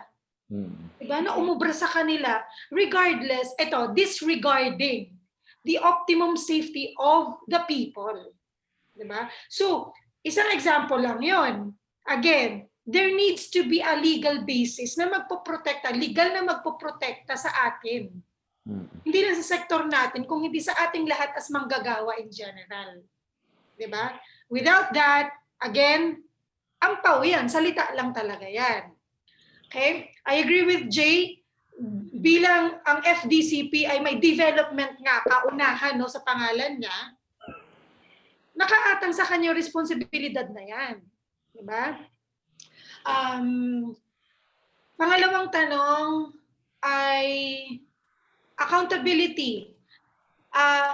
Oo, naniniwala ako na tayo bilang practitioners ng media, meron tayong kakayahan at kapangyarihan na gamitin ang platform na pinalolooban natin para humingi ng accountability dito sa pagwawalang yung ginagawa, hindi lang sa panahon ngayon, kung hindi sa nakaraan pa, sa history ng Pilipinas mula nang siya ay natutong maging gobyerno o magkaroon ng gobyerno. Ang ating, sa tingin ko, yung platform na meron tayo can always be used as a tool. That's why I always believe cinema needs to be done responsibly because it is power and it has its power to influence, to be the voice of the voiceless, to claim rights for those people abused na tinatanggalan ng karapatan, and so on. So, yes, cinema needs to be done responsibly for it to become a tool, an effective tool para sa mga mamamayan, para sa karapatan ng lahat. Thank you, Ms. Sue. How about Sir Perry or Ms. Gail po? May gusto po? Yes, go ahead, Yes. Ms. Gail. I think yung creative sector, no, tayo lahat, hindi naman tayo nagkulang to communicate to these government bodies kung ano yung kailangan natin. There was a time na, oh my God, ang daming open forums, ang daming talks. Kailan ba yun? Anong buwan ba yun? Hindi ko na maalala. Basta si Kate, he was like every week may talk siya with Lisa Dino, with NCCA, with ang dami. Pero at the end, parang tatanungin ko siya, so anong result? Parang wala namang nangyari. So parang, yun nga, alam naman nila kung anong kailangan natin. We did not fail to communicate naman our needs. So, I don't know what's should happen sa side nila, no? So, We don't know anymore. yes, the ball is in their court na talaga. So, yun. Sir Perry, may gusto po kayo Ayun. dagdag? Hindi na nga, ang sabi nga ni Gail, ang bola nasa kanila. So, paano yun? Anong lalaroin natin? Mm-mm. Hangin? Ano ba? So wala naman po naging pagkukulang sa pagrehistro ng Oo. mga kailangan at mga kahingian, pero okay po. Diba? O sila, Ah, fighter yun sila na iniinil pa at talagang in-emergency thing. Pero ganun pa rin naman ang nangyayari. Sila Keith, talagang uma-attend ng mga meetings. Pero hanggang dun lang, pagkatapos ang bola, wala sa atin, nasa kanila pa rin. okay po. Connected din po ito no sa mga tanong kanina. Ano na medyo napahapyawan na po ni Miss Sue kanina ay ano po yung tingin niyo tungkol dun sa mga protocols na nakasaad sa IGA at GAO? Okay, go Jay. Go ahead. Katulad nga ng sinabi ni Suno, hindi, may isa akong nakausap ng producer. So parang dahil nga hindi naman siya talaga batas, no? Tapos merong word doon na you may have test and you may report. So there's court around that, no? And of course, dahil nga mahal siya, mas gusto na nilang mag-skirt around that. At alam din nila na lahat tayo kailangan ng trabaho, kaya ginagamit din nila yon na para, sige, wala kang trabaho, kung mag-ano. Kaya ako, sa totoo lang, ang tagal ko na rin hindi nakikipagtrabaho sa mga malalaking produksyon. Karamihan sa ginagawa ko lang para sa akin at the funds are coming from other sources, not from our local production companies like distributors abroad or, at ako talaga, at nakita naman natin na even doon sa mga guidelines na may tunggalian pa rin. Alin ang susundin? Yung guidelines, yung JAO o yung galing dito sa anong IGA, di ba? So, Diyos ko, hanggang doon, hindi magkasundo at gustong may mangibabaw. So, yun. Go ahead po, Sir Perry. Yeah, kasi sa experience ko talaga, huwag kang magpo-produce ng isang pelikula kung hindi mo magagampanan yung safety ng mga tao sa loob ng produksyon. Napakaswerte ko lang siguro na talagang from my gate kinuha ako ng disinfectant van na hinatid ako sa building na kung saan ang lalakaran ko na service elevator na nakalock sa mga floors na dadaanan lang ng mga production people, which mahal talaga yun kasi irerenta nila yung mga floors na yun at nagtayo pa sila ng COVID testing center sa 5th level kung saan lahat ng mga tao doon hihinto. Ihahatid ka sa 23rd floor at maghihintay ka ng 3 days doon for observation bago mo tatanggalin yung wardrobe mo para i-disinfect at pipicturean mo, ipapadala mo sa wardrobe department for approval. Pagkatapos pag isuot mo na yung wardrobe mo, magsusuot ka pa ng isang parang hooded thing na merong pang face mask at face shield na pre-required na yun during the booking of the film a month before.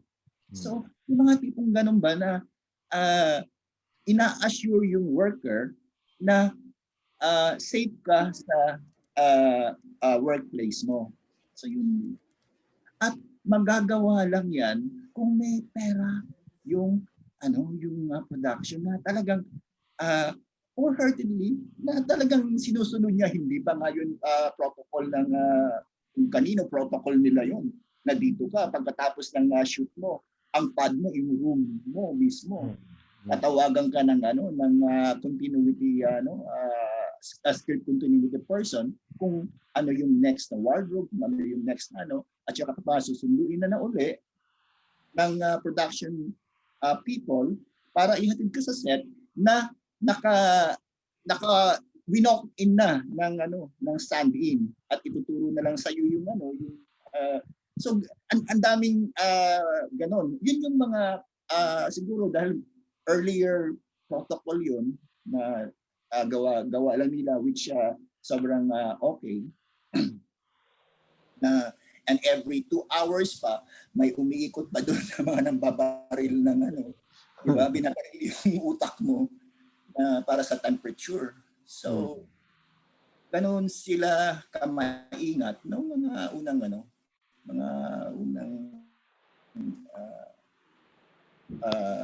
shooting protocol. Ano na lang ngayon kung ginagawa pa rin yan. Ang sabi nga ni Sue na 24 hours siyang nagtrabaho. Pero dun sa shoot na ginawa ko, after 12 hours, tapos na pahinga na lahat sa mga rooms na kita-kita na lang uli kinabukasan. So yun. How about Miss Gail or Miss Sue, may gusto po kayong ibahagi tungkol po dun sa mga mandates as mentioned in the IGA and GAO protocols na baka po kayong personal experience? I think yun nga, dahil hindi siya batas, hindi siya ginagawang imperative. Optional yun yung problema doon. Operative term there is optional. The use of may. Because it shouldn't be may. Di ba? Dapat, dahil safety ng taong pinag-uusapan natin at milyon-milyon ang namatay all over the world dahil dito sa sakit na ito, itong misteryosong malignong pumapaligid sa atin, no? Hindi may. Di ba? Kung hindi, should. Di ba? Ano ba ang mga dapat ginagawa? Diba? To adhere to protocols, to adhere to safety, habang gusto natin gumawa, mag-produce. Diba? May it be a film, a TV show, TV series, diba? Yun muna dapat highest regard sa safety ng mga tao. And katulad ng sinabi nga ni Perry, katulad ng sinabi ni Jay, mga binanggit ni Gil, lahat yun nangangailangan kasi ng pondo. Hindi siya pwedeng i-shortcut 'di ba? Doon sa pagtupad, pagtugon, doon sa dapat patakaran in relation to safety, may kaakibat talaga na gastos 'yan. 'Di ba? Hindi pwedeng hindi. Talaga, oo. 'Di ba? Kasi we can only do so much as individuals 'di ba? Na mag-ingat, 'di ba? Alagaan natin yung sarili natin kasi we gotta work. We have no choice, di ba? We need to financially recover, all of us. However, the system should equip everyone also involved na hindi mapahamak, di ba? Para makapag-produce pa rin tayo ng tuloy-tuloy despite and in spite of the pandemic. The system needs to equip us. The system needs to equip itself. Di ba? Para gumana to lahat. Di ba? Otherwise, nag-aalatsamba talaga tayo kung sinong tatamaan o hindi. Diba? Hanggat hindi siya ginagawang patakaran na merong legal na implikasyon kapag hindi mo sinunod. I think hindi talaga siya magiging mahigpit. Hindi siya pipiliing sundin kung ito ay may kaakibat na budget, na gastos. Diba? Workaround. Hahanapan ng workaround. Ayun. There is another question pa from our audience. Do you think our film industry will ever be the same? If not, what are the things na never nang maibabalik to normal after this pandemic has been over? I think yun yung kanyang context. Do you think our film industry will ever be the same daw after this pandemic? And if not, ano daw po yung tingin yung never nang maibabalik sa normal? Unang-una, dahil sa kabagalan o kawalang o bungled response ng gobyernong ito, matagal talaga. We've seen our neighbors, no? Taiwan, Thailand, and others, na nagsimula na silang bumalik yung mga nagkaroon na napalabas na ang mga sinihan nila, they started showing again. So, parang ako, I'm looking at some big companies are really looking at online. So, baka yan ang pinakaisang hindi na mababalik sa atin, yung sa sinihan tayo manonood. On the other hand, sa totoo lang, sa pagpapalabas sa sinihan, naging ano rin naman kasi, opportunista rin tong mga theater owners eh. Di ba? May mafia sila kung sino yung gusto nilang ipalabas, yung booking. So para sa akin, sabi nga ng nasira kong nanay, merese.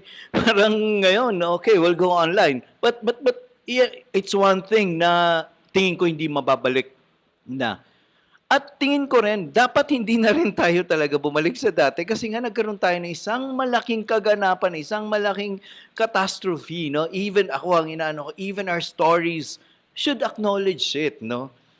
Dapat ganun, wag natin pilitin na bumalik kasi hindi na talaga. We have been changed, no?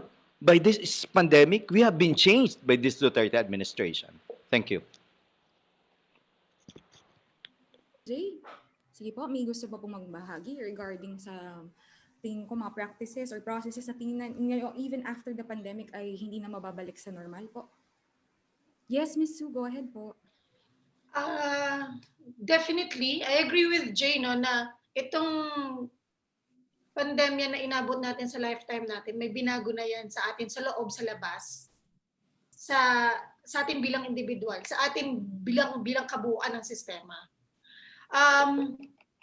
May mga irreversible na epekto itong pandemya na ito sa atin. And napakarami niyan. But for me, itong nangyaring pandemya can be seen as it can be seen as an opportunity, you know, to restart, to yun nga, magwasto. Maging pagkakataon to para magwasto doon sa sistema na kinasanayan natin for so long, hindi pa ako napapanganak, ganyan na ang sistema natin. And dahil nga tayo ikinulong at binigyan tayo ng panahon para, okay, mag-isip sana at lalong ma-pronounce sa atin ang kamalian, ang shortcomings ng sistemang nakasanayan natin. I'm really hoping na yun ang hindi balikan. Diba? Yung mga kitang-kita na nating mga kamalian, yung cracks na na-expose nitong crisis na ito, na huwag tayong lumubog ulit dun sa cracks na yun. Diba? Kasi nagkaroon na nga tayo ng pagkakataon para makita yung cracks and to actually step back. Pag-isipan natin, pwede naman siyang, pwede namang ayusin eh. Diba? I mean, the fact that, for example, IGA was able to come up with interim protocols. Diba? Pwede palang gano'n na isang kolektibang pag-iisip, diba? Para isaalang-alang ang kapakanan ng film workers. O ubra naman pala siya. Pero wag pakialaman ng ahensya na nangunguna dahil may gusto siyang maatid, diba? For herself, no? Doon nagkakaproblema, diba? Yung pangkalahatan na konsiderasyon para sa mas nakakarami, naapektuhan dahil sa ulterior motive ng iisa. Diba? So yun ang isa sa mga wag natin balikan. Kasi alam na natin, kitang-kita naman natin diba, na kung gaano kasama ang nagiging epekto niyan sa atin as a whole and as individual artists. Diba? Sana pursigihin pa natin bilang kolektiba yung pagwawasto. Diba? Kasi hindi siya talaga matatapos. Hindi pa ako napapanganak, problema na yung mga yan eh. Hanggang ngayon problema pa rin naman. So, ayun kung meron man ako sigurong gustong hindi mabago, yung pagpupursige nga na maiwasto, dahan-dahan man lang yung sistema. Kung hindi kasi natin gugustuhin na mabago siya, wala. Again, salita lang siya. Siguro po last question na since we're running out of time. Before po yung closing statement nyo, ito na po yung last question. Kaliwat kanan ng premiere ng mga films sa online ngayong pandemic. Makakonsider nyo ba ito na in some way as a celebration or movement for the film industry wherein mas na-reach nila yung audience ngayon dahil mostly accessible na ito online? Bakit? So kaliwat kanan daw po ang premiere ng mga films sa online ngayong pandemic. Tingin niyo po ba ito ay somehow a celebration or a resistance/movement ng industriya para mas mapataas ang reach ng audience ngayon dahil mostly accessible na ito online? At bakit? Ah, maganda, no, na ang dami-daming mga pelikulang inilalabas. At mas marami tayong nakikita ay naaabot na audience. Pero sana pakiusap rin sa mga nanonood na suportahan din yung mga ibinibigay nating mga pelikula. Kasi baka na uuso na at parang tingin ko parang we are being complacent and we're just waiting for free content. You know, kasi nauso yung mga malalaki, maraming malalaking kumpanya na nagbibigay ng free content eh. Dahil kaya nilang magbigay, dahil kukunin nila yan sa number of views na dinadaan pa rin sa malakihang promotion. So, syempre, babalik na naman tayo dun sa kahit nag-iba yung medium ng ating pagpapalabas, mababalik na naman tayo dun sa kung sino na naman ang may kapangyarihan at kung sino na naman ang may mas malaking pera, yun ulit ang makikinabang. So, ito, sabi nga kanina, I saw a post from Keith, no, na the audience should also be part of nurturing the cinema. Di ba? Kanina, oo, yun ang sinasabi ko, hindi lang tayo bilang mga manlilika, kundi sana pati yung audience, magtulungan naman tayo. Kumbaga, wag na tayo maging masanay lang na libre yung ipinamimigay sa atin. Yung ibang kumpanya, kaya yan. Pero kami po, we produce our own, you know, nagbibigay pa rin kahit papano ng libre. Pero sana naman kung makita naman natin na worth supporting, let's do our part also. Sir Jay, sige po, may gusto pa pong mag-share tungkol sa insights nila regarding the proliferation ng online screening. Yes, go ahead, Ms. Sue. Sa tingin ko hindi kasi siya maiiwasan. Isang paraan siya ng pag-adapt natin, no, ng sistema dun sa kung ano yung given. I think ano siya survival mode kasi, 'di ba? Yung industriya natin, for example. So isa yun yung paraan na nakikita niya. However, what I'm wishing for is mag-evolve sana sa magandang direksyon. Since hindi maiiwasan na ganito hahabol ang sistema natin in terms of technology para patuloy siyang mabuhay. I agree with Jay, parte ang audience talaga sa pagbuo ng ang pagtingin mo sa landscape, halimbawa ng cinema, talagang kasama sa equation ng audience. Diba? Hindi ko alam kung paano. Alam ko, it is through education na ang audience natin matutunan din na ano ba ang role niya para patuloy na mabuhay ang ating local cinema. Diba? May it be TV, pelikula, you know, at ano pang medium yan, stage, you know. Edukasyon pa rin talaga ang susi para maintindihan niya. Para mag-survive talaga tayo, itong industriya natin, we really need to do our roles, no? Dito sa schema, sa kabuuan ng schema. And again, I think it's really through education. Naniniwala ko, it's really through education para maintindihan yan kung ano yung role natin. And the audience, yun din. Hindi para puwersahin siya, kung hindi, alam mo, matulungan mag-develop yung behavior ng audience na paborable para sa pag-ikot ng pag-create, pag-produce ng pag-produce, at makabalik sa kanila as final product, di ba? Na for consumption naman ng audience. Kasi hanggat hindi nabubuo yung siklo na yun, ay talaga maghihikahos tayo. Di ba? In terms of producing. And giving, you know, trying to give the audience the content na sana makakatulong nga mag-nurture din sa kanila as citizens, as individuals. But without completing the cycle, ay gapang tayo niyan. Thank you very much, Ms. Soon. I was advised po na we only have 6 minutes left for siguro let's allot it for the closing statement po ng ating mga panelists. Maybe Miss Gail and Sir Perry can also integrate their answers po regarding po dun sa online screening, sa pag-proliferate ng online screening sa kanilang mga closing statements. Sige po, sino po ang gustong mag-share ng mga panghuling Sige, ako na lang advice? siguro. Go ahead, Miss Gail. So for the online thing, no, ito na talaga, I think, yung new normal natin to consume media through online. Actually, we've been building up to this naman with Netflix and Amazon and all those things. I think it's a good thing kasi yun nga, mas malaki yung reach. May bad things din siya kasi yung sense mo of community, of watching in the big screen, wala na yun.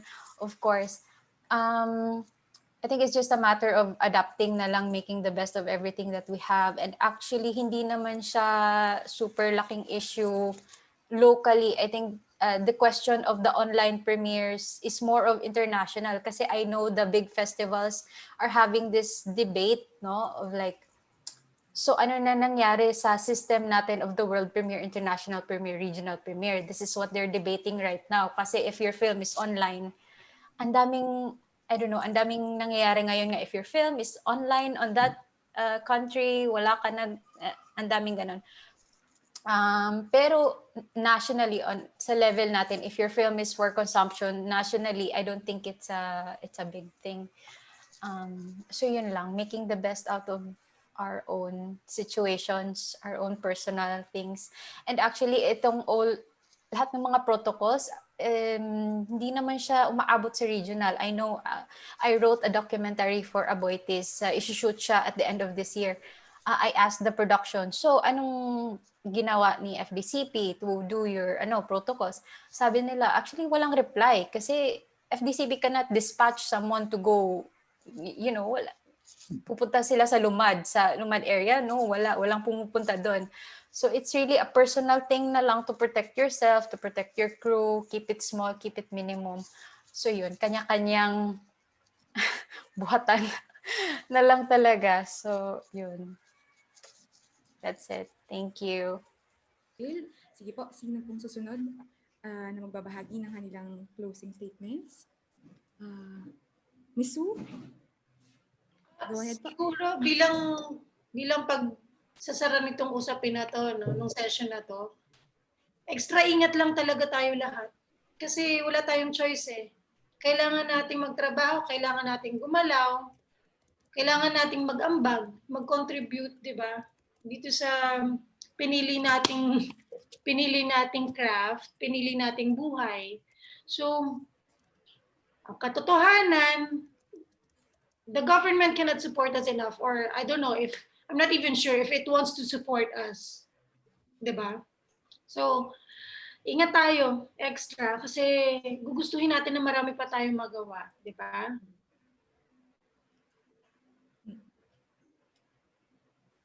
Yes, thank you po, Miss Sue. Naghang ata. Naghang ata si Miss Sue. Ayan, there you go. Okay, ma'am. Or ako ang may problema sa internet connection. Salamat po. I think si Sir Perry po muna and then we proceed to Sir Jay because Sir Jay will also be sharing a trailer of his film later on. Sige po, Sir Perry. Yeah, sa akin lang is lumalawig tayo sa isang hindi maipaliwanag na uncertainty na lahat tayo talagang sobrang apektado. At dahil nga dito sa pandemya na ito, na nag-iwan sa atin ng isang subliminal conditioning. At itong conditioning na ito ay ito yung parang learned helplessness na dapat nating iwaksi. So, yun yung gusto kong ending sa araw ko ngayon. Yun. So ako naman, parang kahit sa gitna ng pandemya to, na huwag tayong matakot, huwag tayong tumigil, kahit gaano kaliit na paggawa, no? Kahit sarili lang natin, huwag tayong tumigil, huwag tayong matakot, dahil ito yung gusto ng gobyerno. At isabay na natin sa pagninilay-nilay natin, sa pag-iisip natin, na kailangan na talaga natin tingnan na dapat magkaroon tayo ng lipunang may tunay na pagkakaisa, kalayaan, pagkapantay-pantay. Yun lang. At binabahagi ko po yung trailer ng pelikula namin, Walang Kasarian ng Digmang Bayan. Salamat po. Magandang gabi.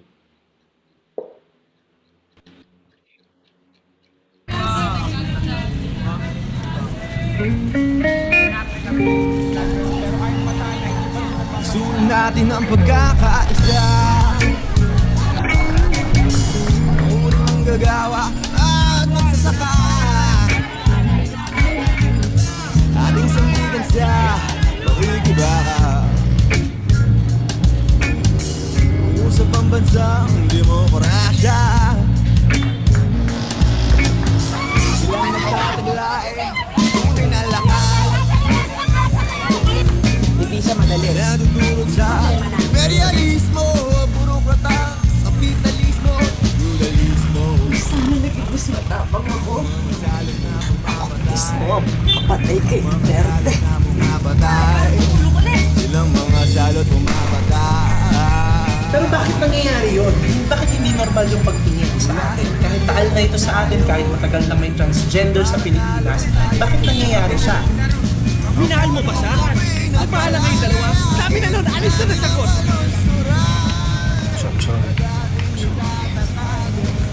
Ang isang lipunang malaya na may perspektibang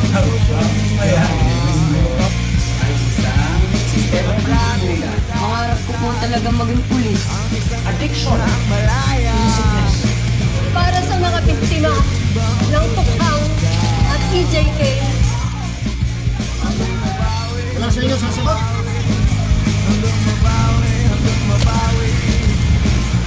Hanggang mabawi ang pagsasamantala.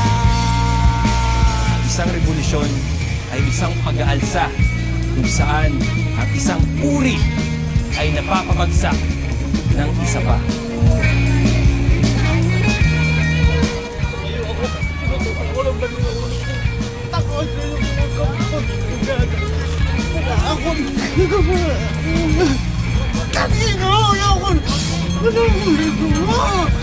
Papatayin kita.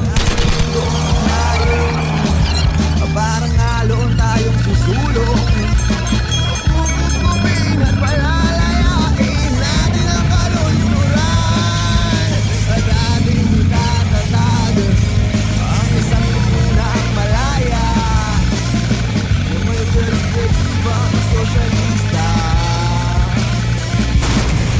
At ating itatatag ang isang lipunang malaya na may perspektibang sosyalista. Hanggang mabawi, hanggang mabawi, hanggang mabawi, hanggang mabawi, hanggang mabawi ang pagsasamantala.